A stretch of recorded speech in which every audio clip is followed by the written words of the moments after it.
ölkə əhalisinin yarıdan çoxu gerçəkdən də çox kasıb yaşayırlar, yoxsulluq şəraitində yaşayırlar. İnsanlar çarəsiz durumdadılar. Və bu vəziyyətdə görün bizim nə qədər iş yerinə ehtiyacımız var, nə qədər yeni müəssisələrin açılmasına ehtiyacımız var, güzəştli kreditlər insanlara verilməsinə ehtiyacımız var. İndi verilən o kreditlərin faizinin aşağı salınmasına ehtiyacımız var. O borcların dondurulmasına bu millətin ehtiyacı var. Yəni pulun varsa, bu millətin də tələbatı var o pula. Pul var, amma deyirlər ki, pulun sizə dəxli yoxdur.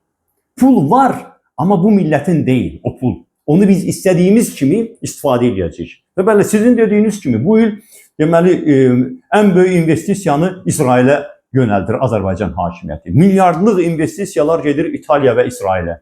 Demək, Türkiyə ilə bağlı daimi demək olar ki, bu trend saxlanılır. 18 milyardlıq sərmayə qoyulub, indi 7 milyardda sərmayə də qoyulacaq. Pakistanla həmin qaydada, Afrika ölkələrlə həmin qaydada. Bəs bu pullar nəyə görə Azərbaycana yatızdırılmır axı? Nəyə görə Azərbaycanda o milyardların hesabına yeni iş yerləri açılmır axı? Nəyə görə aşağı faizlə sahibkarlara verilmir kredit, ipoteka krediti aşağı faizlə insanlara əl çatan edilmir. Görün bu qədər pulla ölkə iqtisadiyyatını necə inkişaf etdirmək olardı axı? Nəhayət heç olmasa bu Bakının bu deməli su və kanalizasiya sistemini qurun. Bir halda ki milyardlarınız var. Yaxşı, bu da havayı deyil ki, nə qədər pul toplayırsınız siz ildən Azərbaycandan su pulu kimi, kanalizasiya xidmətinə görə, istilik xidmətinə görə, qurun da heç olmasa o xidməti. İndi qış gələcək, yağışlar gələcək, yenə də millət deməli boğulub qalacaq onun altında. Deməli Azərbaycanın bu qədər ehtiyacı var ikən bu pullar, bu milyardlar nəyə görə ölkədən çıxarılır? Daha asan oğurlamağa görə. Çünki o pullar dövlətin adından çıxarılır, amma sonra qeyri-dövlətləşir. Artıq şotdan şota, hesabdan hesaba keçirirlər, addan ada keçirirlər. Bir müddətdən sonra o pulun bizə dəxli olmur. Baxın, bizə dəxli olmur. Çernogoriyada demək böyük turizm mərkəzi tikilmişdi. Sokarın adından. İndi baxın görün kimindir o? Həmin o turizm mərkəzi kimindir? Necə elədilərsə, hansı fokusu göstərdilərsə, Tükəndə Sokarın idi. İndi olub Paşa Holdingi. Gördünüz? Deməli ona görə əsas ölkədən pulu çıxarmaqdır.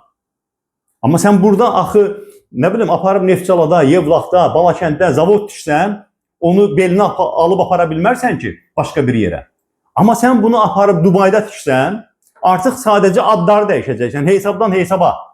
Və Azərbaycan xalqından artıq getdi bu pul. Getdisə daha qayıtmayacaq onların təbirincə. İnşallah Azərbaycan xalqı özündə təpər tapar, xalq hakimiyyəti formalaşdırar, korrupsiya ilə mübarizə komissiyası yaradar, o pulların izinə düşülər millətin seçdiyi adamlar, millətin seçdiyi parlamentin xüsusi komissiyası və s. hüquqi yollarla o pullar araşdırırlar. Amma Azərbaycan hakimiyyəti hələ ki bugün o ümiddədir ki, əsas o pulu ölkədən çıxarmaqdır. İtaliyadan get zavodu al, Dubaydan zavodu al, İsraildə sərmayə yerləşdir, başqa ölkələrdə sərmayə qoy. Həm onun siyasi dividendindən istifadə ilə, işlərəfli istifadə edirlər də deməli. Baxın hansı ölkələrə qoyulur bu sərmayə.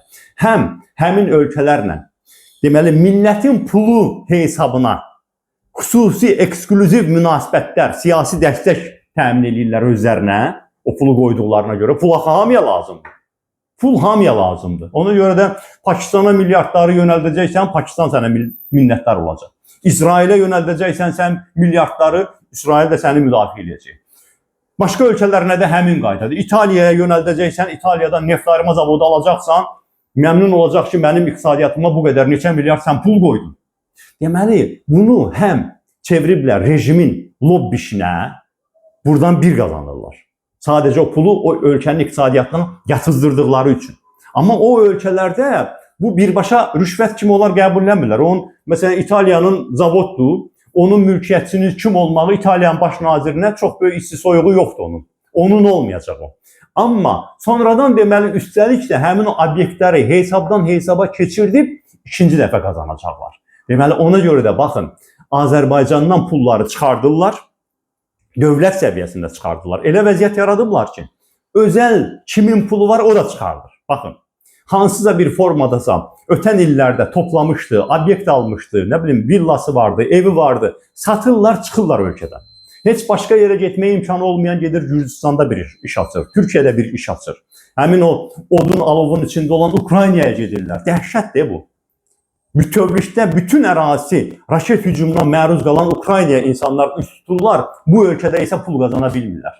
Azərbaycanlılara az qala düşməncəsinə yanaşan Rusiyaya üst tuturlar, bu ölkədə pul qazana bilmirlər. Baxın, üstəlik də dövlət səviyyəsində Azərbaycanın pulları çıxarılır ölkədən və bununla həm də nəyin mesajını verirlər bütün dünyaya? Bütün dünyaya onun mesajını verirlər ki, Azərbaycan investisiya üçün etibarlı bir yer deyil.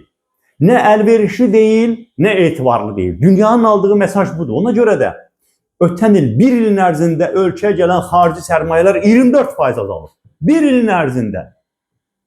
Kim və nəyə görə bura sərmayə qoysun? Baxın, əgər bu ölkənin özü əlinə düşən pulunu xarici ölkələrə yatızdırırsa, həmin o pul sahibi, xaricdəki o milyardların sahibləri, onlar ağılsız adamlardır. Onlar düşünmürlər ki, Azərbaycanda sərmayə qoymaq əlverişli olsaydı və oradakı sabitlik İlham Əliyevin dediyi kimi əbədi və dönməz olsaydı, elə özü orada qoyardı da bütün o sərmayələri. Niyə görə özü çıxardı xarici ölkələrə? Ona görə də xarici ölkələrdən də bizə sərmayə gəlmir. Yəni, Azərbaycanın pullarının xaricə bu şəkildə yatızdırılmağı bizim 2-3 qat məhrumiyyətə düçar edir. Bir tərəfdən o pul özü gəlib Azərbaycan iqtisadiyyatına yerləşə bilərdi, yerləşmir. Gedir, İtalyana xidmət edir, İsrailə xidmət edir, Pakistana xidmət edir. O biri tərəfdən isə ona baxır həmin o Avropalı, Amerikalı, digər pul olanlar da bura pul qoymuş. Aydın oldu mu? Üstəlik Azərbaycan vətəndaşı, hələ burada biraz pulu olan, hansı yollansa pul əlinə keçirmiş adam da baxır ki, əgər dövlət özü etibar eləmirsə buranın perspektivinə, mən necə etibar edeyim ki, bu ölkənin perspektivi var? Yəqin hökumət bir şeylər bilir ki, pulu bura qoymur da. Onlar pullarını buradan çıxardırlarsa, mən də çıxardım. Və beləliklə Azərbaycan sosial fəlakətə günü-gündən biraz da dərin batır. Bax, bütün bunların hamısı bir-biri ilə bağlıdır. Bizim biraz əvvəl danışdığımız o sosial-iqtisadi fəlakət həm də bu siyasətin nəticəsidir. Azərbaycanı talan edib ölkənin sərvətlərini xarici ölkələrə daşımaq siyasətinin nəticəsidir.